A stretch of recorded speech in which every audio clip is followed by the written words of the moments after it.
First ఈ video అయితే చూడుర్రి.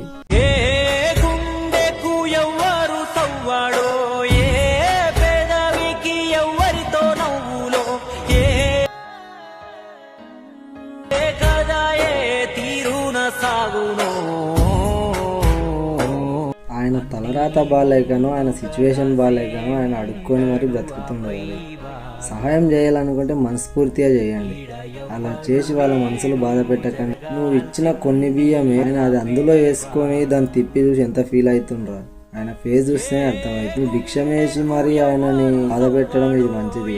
సహాయం చేసి మరి వాళ్ళని బాధ పెట్టాలనుకుంటే అసలు సహాయం చేయకు. నువ్వు ఇంటి ముందు నుండి వెళ్ళిపోమని చెప్పేసి అది వెళ్ళిపోతారు. నీకు చేతన అయితే సాయం చేసి పంపి. ఇప్పుడు ఆయన మనసుని బాధ పెట్టచ్చేమో, కానీ అలాంటి టైం నీకు కూడా వస్తుంది. అలాంటి రోజు నీకు కూడా వస్తుంది. అది గుర్తుపెట్టుకోలేము.